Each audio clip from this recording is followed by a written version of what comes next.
Hello, welcome. Thank you for joining us on this edition of News 2. I'm Sandra Gumansing. Topping our newscast, many residents in the Savannah area and downtown St. Thomas could see smoke for miles. At 1:24 p.m., both units from the fire services hotel company responded to a possible structural fire at number 2809 Cecilia Gata. Upon arrivals, firefighters came upon two-story residential dwelling fully engulfed in flames. Here's more from Fire Chief Oral Wheatley. Additional units from the Bodo and Dartmouth Fire Station requested on the scene to assist with the fire. Firefighter battle and extinguish the blaze within 45 minutes.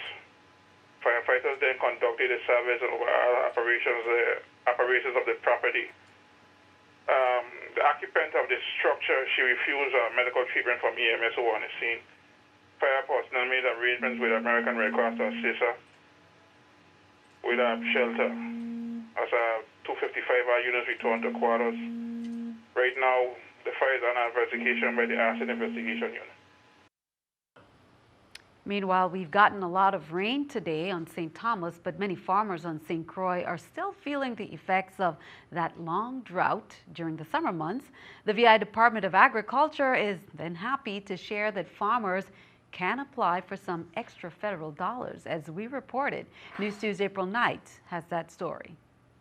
Farmers on St. Croix are getting some more much-needed help from the federal government. In August, U.S. Secretary of Agriculture Tom Vilsack designated St. Croix County a primary natural disaster area. But even with that declaration, the fact that the Virgin Islands was not on the National Drought Monitor meant limited relief for drought-stricken farmers. We started lobbying the state, our veterinarian, Dr. Bethany Bradford, and the local and regional farm service agency put together a description, a package of what was going on in the ground, and particularly on St. Croix.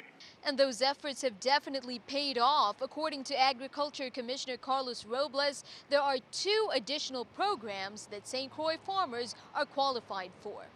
One is the Livestock Forage Disaster Program, which would partially compensate farmers whose grasslands are depleted because of the climate or overgrazed. Those who overgraze their land will only see small amounts of money compared to their operation. So there is some remuneration, some financial remuneration. The other program is the Livestock Indemnity Program, or LIP, which would compensate farmers for animals lost because of the extreme climate. Licensed livestock farmers in the territory to recoup some of their cost for their lost animals.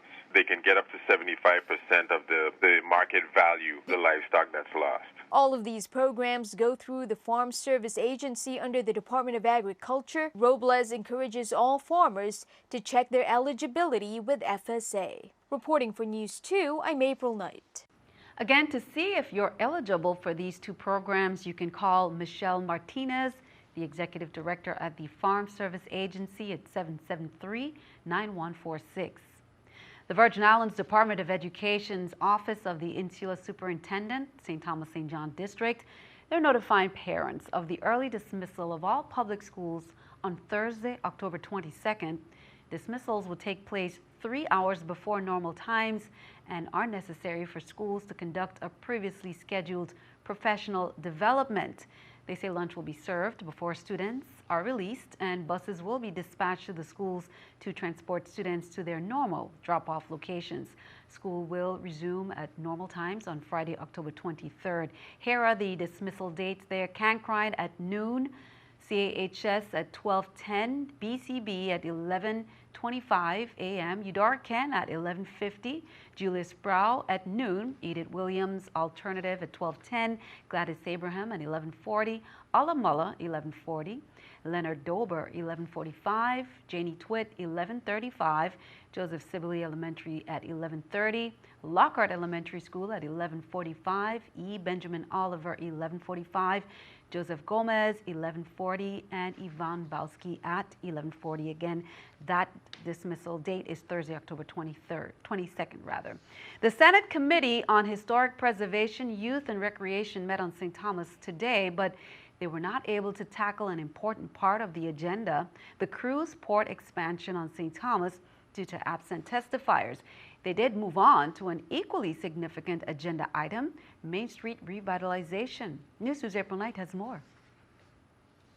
Some lawmakers were disappointed Thursday. On the agenda of the Committee on Historic Preservation, Youth and Recreation was the expansion of the Charlotte-Amalie cruise port. But WICO CEO Joseph Bischolte was off island, and WICO Board Chair Randy Knight was also absent. Long Bay Landing was hailed by Bischolte as a game changer for the Virgin Islands during the project's introduction to the public, but it was eventually abandoned with no clear alternative. The new administration, there is no discourse with this institution as it relates to a shift in policy decision to look at a new location after spending $1.5 million in plans. Senators tackled the Main Street revitalization project instead, which according to testifiers will be completed in roughly a year and a half. Testifiers lament the current condition of Main Street, citing the asphalt paving and mismatched sidewalks. They said some improvements are definitely on the way. The design will continue the hardscape features that are now included in the Rothschild Francis Market Square project.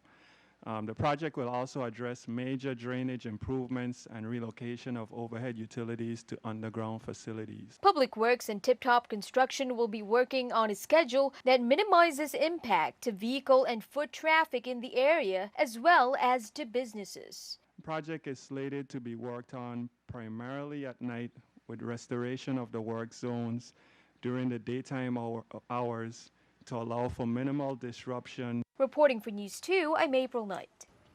The Senate committee also approved a resolution commending former Senator Bingley S. Richardson for his contributions to the Virgin Islands. Well, Bill number 31-0151 is scheduled for debate next Tuesday at the Senate. This bill would require VI government agencies to justify use of federal grants. The bill's sponsor, Senator Marvin Blyden, said the legislation is meant to encourage the executive branch and the legislative branch to work together to make the best use of funds. The legislation amends VI code to require each executive branch entity to submit a certification with the budget each year indicating what federal funds or grants were applied for and the state of those applications. In other news, the U.S. Virgin Islands Department of Tourism has launched a USVI Travel Agent Specialist and Loyalty Rewards Program to drive travel agency bookings to the territory.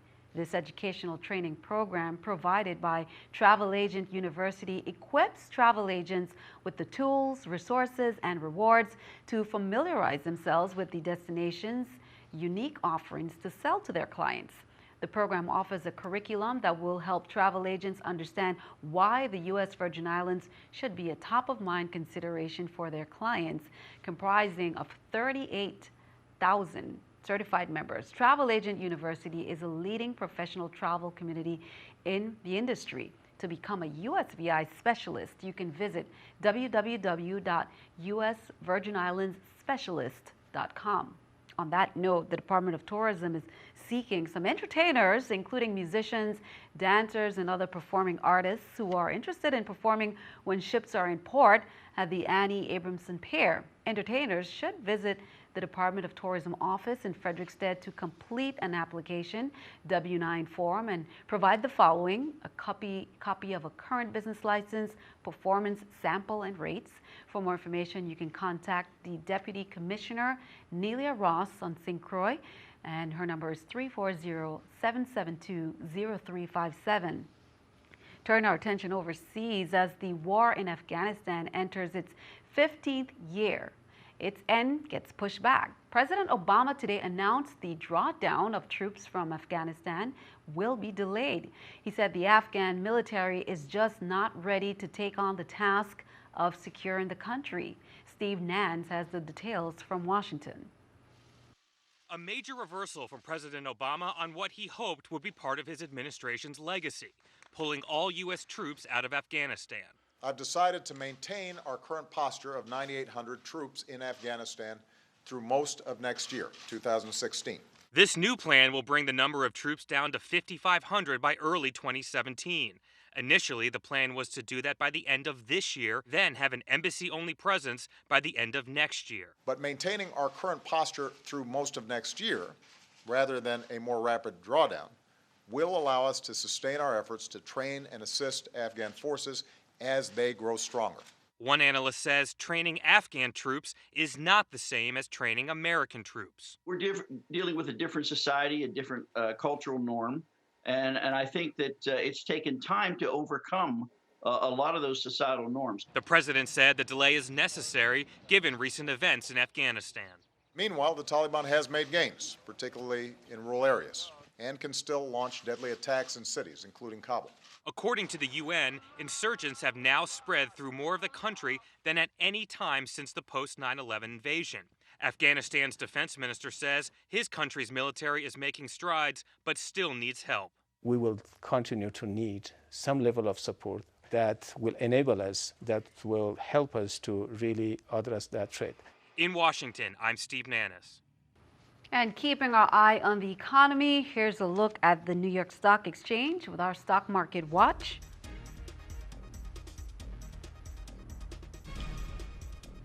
Everything up there. The Dow 217, Nasdaq 87.25, and S&P 500 up at 29.62.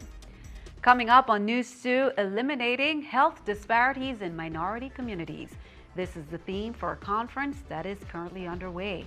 And the white cane is a symbol of independence for the blind and visually impaired. Find out why many walk the streets today with canes and a message. Next.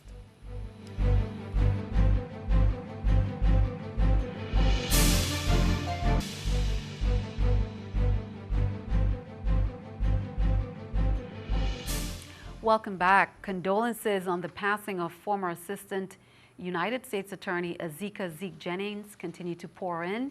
Meanwhile, funeral services have been announced. It will start with a viewing on Friday, October 16th from 5 to 7 p.m. at Turnbull's Funeral Home. The second viewing will be held at Church of God of Prophecy on Saturday, October 17th from 8 to 9 a.m. and the service at 9 a.m. Interment will follow at the Western Cemetery number 1. For the 8th year in a row, UVI's Caribbean Exploratory Research has successfully organized the annual Health Disparities Conference. The theme this year is eliminating health disparities in minority communities. Almost 100 participants came in from across the country to talk about disparity, especially among people of color. Here's more from organizer Dr. Gloria Callwood.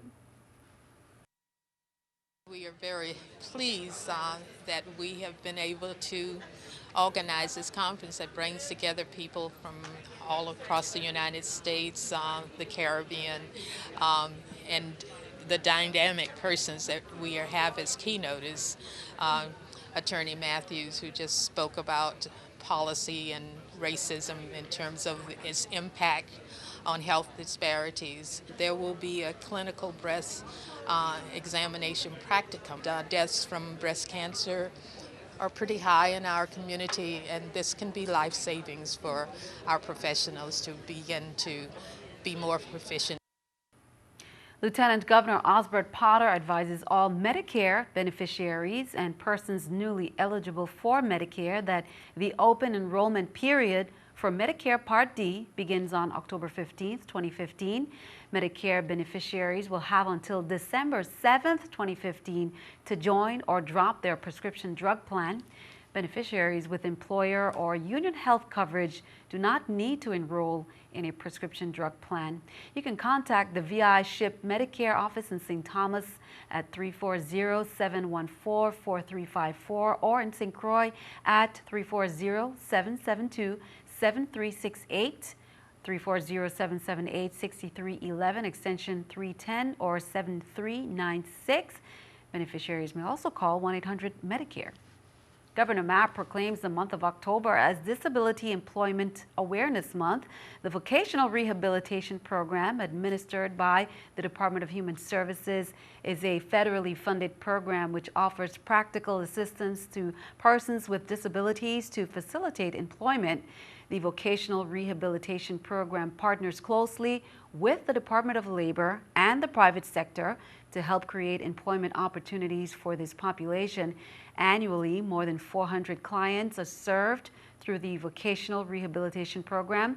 MAP said he's calling on employers, schools, and other community organizations throughout the territory to observe this month and to support employment efforts of individuals with disabilities in acknowledgement of this year's theme, "My Disability is One Part of Who I Am." And speaking of which, the Virgin Islands Association for Independent Living, they hosted a walk today in celebration of White Cane Safety Day, which is an annual national observance which gives those who are blind or visually impaired the chance to showcase the independence their white cane can bring. The Association for Independent Living, which helps people with various disabilities acclimate through various outreach and educational programs. The walk began at the agency's headquarters this morning in Wheatley Center and ended at the West India Company. The Three Lions Club, as well as members of the Iota Phi Lambda Epsilon Zeta chapter, came out to volunteer. We're able to actually bring attention to the traffic lights, which is something I wish that everybody would know. The traffic lights, all the no traffic lights have an auditory sound for persons who are blind to know that it's time for it's an appropriate time for them to cross the street, because at that time all traffic lights in all directions are red, and it enables persons who are blind to hear that chirping song. So we're able to demonstrate that at the light there at Mandela Circle. That one chirps, the one at Haven Grant chirps, the one at Lucinda Millen chirps, and the one at Waiko West Indian Company entrance. They actually was on blinking, but they put it on regular mode so that we can experience that as well, and so that the public can be aware of what's happening. We have a lot of thanks to give to Waiko as well, because they allowed us to use their property, where we ended our walk and we had some refreshments on that end. So all in all, it was truly successful today. And just a reminder, because it begins on Friday, the Virgin Islands Department of Health is partnering with Centers for Disease Control and Prevention to recommend a yearly flu vaccine to protect against the flu viruses. While there are many different flu viruses, they say the flu vaccine protects against the viruses that research suggests will be most common. Everyone 6 months of age and older should get that flu vaccine, and here is the schedule. On St. Thomas, Friday, October 16th, 9 a.m. to 3 p.m. at Tutu Park Mall. Wednesday, October 28th, 9 to 3 at the Crown Bay Center. On St. Croix, it's Friday, October 9th from 9 to 3 at Charles Harwood Complex Lobby. Friday, October 23rd, 9 to 2 at UVI. And Friday, October 30th, 9 a.m. to 2 p.m.